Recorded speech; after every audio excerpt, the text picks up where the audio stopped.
From Fox 5 New York, this is Good Day Weekend. Good morning and welcome to Good Day Weekend. It's Saturday, August 1st. I'm Richard Giacovas here in the Fox 5 newsroom. Thanks for joining us here live on the Fox Local app. We begin with the body of that missing 10-year-old girl that has been recovered from the Passaic River in New Jersey after a nearly 48-hour search. And despite the use of boats, helicopters, drones, dogs, and divers, it was a couple in one of the residential buildings along the river that spotted what appeared to be a body in the water. They called 911, and first responders were back on the scene, this time with the mother of that 10-year-old, who was able to identify her little girl, bringing this already tragic story to an end. We take this very serious and we take it very personal.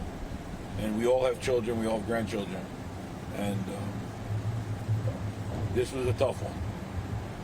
The recovery of this little girl's body comes just 2 nights after she, along with a 10-year-old boy and another 11-year-old girl, were playing in a nearby park before they went over to a boat launch and entered the water. The strong current following a storm pulled all 3 children downstream. The 11-year-old was able to get out of the water. Her 10-year-old brother, who tried to save her, sadly drowned. An outpouring of grief in Ozone Park, Queens, as hundreds gather to say a final farewell to 28-year-old Army Staff Sergeant Angel Rampersad.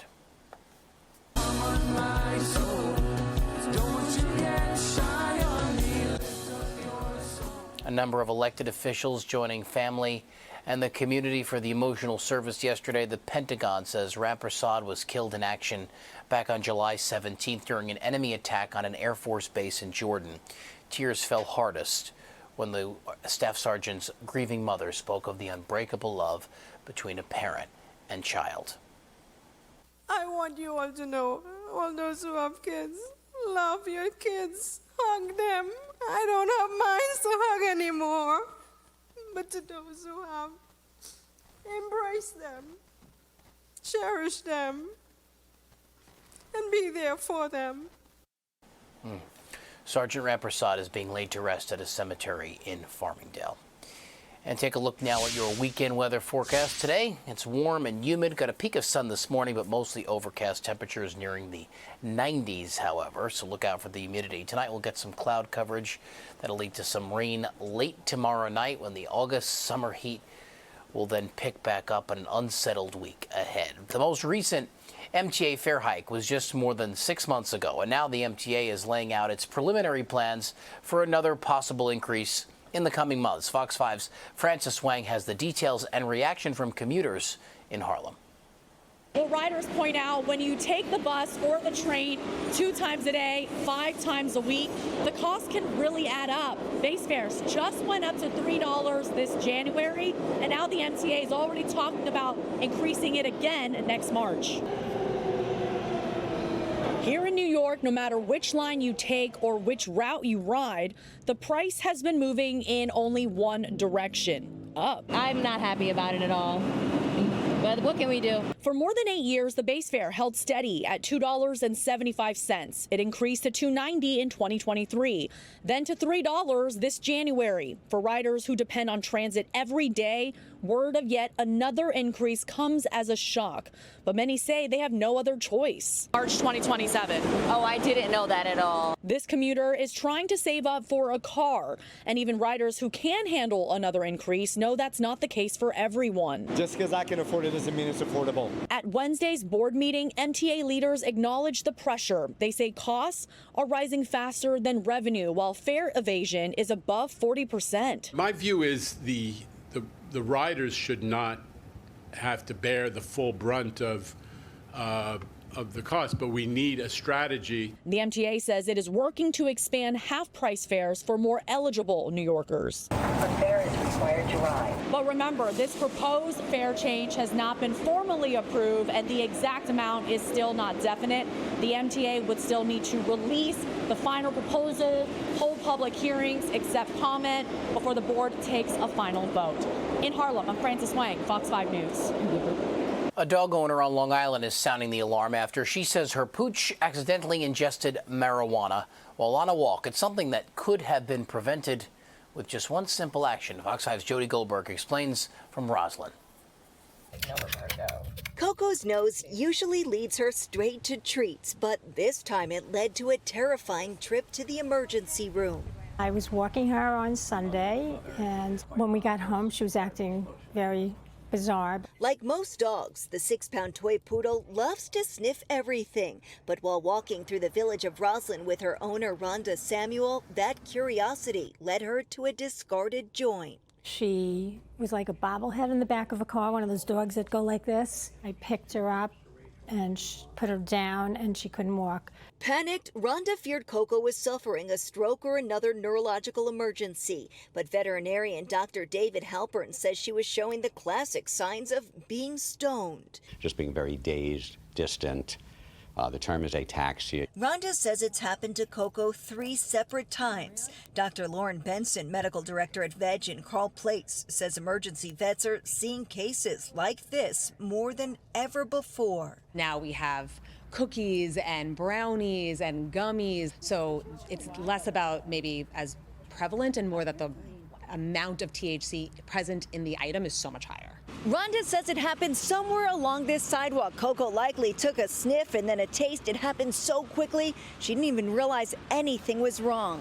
I've run into so many other people that it's happened to. The good news, veterinarians say cannabis toxicity is rarely fatal, but because symptoms can mimic life-threatening neurological conditions, immediate medical evaluation is critical. We can't be sure that that's not a true neurologic issue without them coming in and examining, because that also can fit with a seizure. Rhonda's sharing Coco's scare to remind smokers that a carelessly tossed butt on the sidewalk can quickly become a deadly hazard for pets. My message to people smoking is if you're going to smoke, when you get down to the ends, could you put it out and put it in your pocket? Because keeping curious pups out of the ER is a real joint effort from the entire community. On Long Island, Jody Goldberg, Fox 5 News. Well, first it was the straws, then the plastic bags, and now you can say goodbye to plastic knives and forks. If you're ordering takeout in New Jersey, a new law, Skip the Stuff, takes effect today. It prohibits restaurants from automatically giving customers plastic utensils, condiment packets, and napkins unless customers ask for them. The law also applies to food trucks and food delivery services. With the MLB trade line now just 2 days away, we're learning that those potential trades aren't the only way the Mets are making headlines. The Amazons are making history by becoming the first Major League team to partner with a prediction market. Jennifer Williams breaks it down for us. Yeah, it's a bummer. That was a fan telling Fox 5 his reaction to the Mets' announcement that the club had officially teamed up with sports prediction market company Novig, a peer-to-peer trading platform. I was a bit shocked, to be honest. It sort of came out of nowhere. I think I was even more shocked at the partner that they chose. Malik Smith covers sports betting for the New York Post. Novig is not not as large as some of its competitors. Kalshi and Polymarket are the two prediction markets that people are more aware of. I believe Kalshi was valued at $22 billion. Polymarket valued at $15 billion. Novig was valued at $500 million. Novig was just designated by Major League Baseball as an authorized league partner, giving the company access to official league data and a spot in MLB's integrity program. Novig doing this gives them legitimacy. It absolutely gives them legitimacy, and it gives prediction markets the legitimacy of saying, like, look, we have these sponsorships, we have these partnerships, we are tied in with these big players. So how could you be against us when they love us, right? Mets president Lou Scherr calling it a commitment to staying, quote, at the forefront of the evolving sports landscape. I think is a really genius move from these guys. And, we'll see what they do. I mean, they're a small player, but this could help them become a much bigger player and could sort of change the landscape of prediction markets as we know it. Well, I think it's more beneficial for the Mets because it gives them a more urgency to win. I heard we're making a casino near here, so I think it will add a overall positive vibe here. While the Mets are betting big on the emerging space, the move comes with mixed reactions. I mean, I just think that's kind of the nature of the game right now. Well, if you're going to buy a casino and you're going to have a major league team, it doesn't sound too cool to me, right? Sounds like a conflict of interest when you're going to be opening a casino and then partnering with a gambling organization. Novig's relaunch under its new federally regulated model is expected later this summer. At Citi Field, Jennifer Williams, Fox 5 News. Don't go away, we'll be right back. But first, here's the 7-day forecast for the weekend.